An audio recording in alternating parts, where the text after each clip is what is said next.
Well, gentlemen, we swung at an interesting meeting talking about AI. And of course, artificial intelligence is kind of the watchword of what's going on right now. What's your draw, Scott? Yeah, it was a great conversation. I think that my takeaway is that although AI feels ubiquitous and it's in the air in everybody's conversation, that we're actually just at the early stages of what I think is we have a long runway to go. I think one of the really interesting pieces that BlackRock shared was that the investment that's been committed uh, something exponentially dwarfs what's been built today. So there's a long runway. What do you think, Len? I agree with that. I think one of the most interesting things is there's a dichotomy between what is being said among people in the industry and wire services and things like that, as compared to what the general population is talking about, what we hear from clients from time to time. And there's a great deal of fear about this being a bubble, and that we're already at a point where the valuations are so high that the market is going to have to enter some kind of an immediate correction. And uh, I think that there was a wide amount of consensus within our group that this really is the beginning of a process rather than the end of one right now. And that when we look at what's going on in the markets in general, almost everything that we can point to in terms of what's driving things is based on AI at this point. Yeah. Yeah, You know, AI was the overwhelming conversation. And I think it was interesting that we spent a lot of time not just on what AI is, because a lot of people wonder what it is and where it's going, but how to take advantage of it and how to use it in our portfolios. And frankly, I think we did a reasonable job of that. I would agree with that.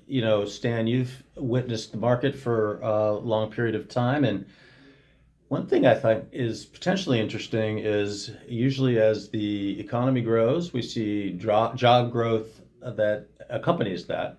And there seems to be maybe a decoupling there where we can see, or let me ask you, do you think that it's possible that we'll see a strong economy but lagging job growth? And what does that mean for us? I think the potential for lagging job growth is definitely here, possibly already.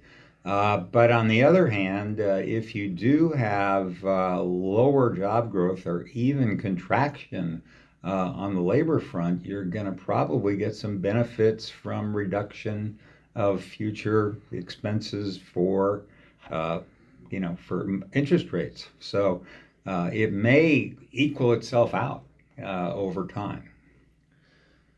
And then in terms of some areas that we've seen over the past year, it seems like gold has performed very well. And Len, I wonder what your take is on outside of AI on the things that might drive things in 2026.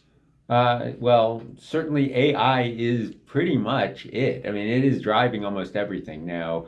We are continuing to use gold to, take advantage of the opportunity that gold is presenting right now, as there is uncertainty on the side of what's going on with the Fed and with respect to them fulfilling their dual mandate of trying to keep inflation under check while also trying to keep employment within the range that they want. And those two forces are pulling in opposite directions all the time. We have an increased amount of political pressure also on the Fed to kind of sway them in a particular direction. And with that degree of uncertainty, gold has been and we believe will remain a very, very significant and strong holding for us in the overall portfolio. Well, Stan, as we look to 2026, it seems like we have two strands going on here, two threads. One Mhm. is this AI runaway train that we see continuing at least in the near term. And on the other hand, as Len alluded to, we have policy uncertainty and Fed independence, and we have the tariff issues and lots of things that are a little uncertainty that traditionally would be induce caution. When you kind of weigh the things that are looking positive and the things that are worrying us, what do you see in 2026? Where do you come out?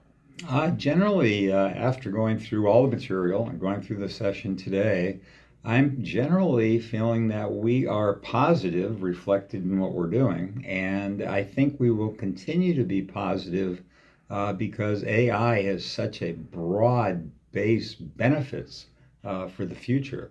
We don't know how it's going to work out, of course. That's what makes it interesting, but it is definitely almost getting a life of its own here with the AI situation. But again, doesn't appear to be a negative, although I know some people are concerned about the negative side of it. But we didn't really feel that way, and I don't feel that way.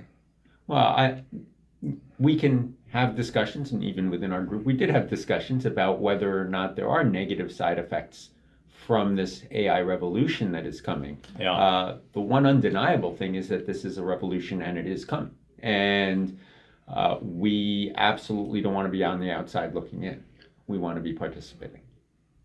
Right. And I agree. And just to put a cap on it, I think notwithstanding some of the things in the world that feel a little uncertain at the moment, that the overall takeaway is that AI is going to continue to drive things at least from this angle of things in a positive direction for the year ahead.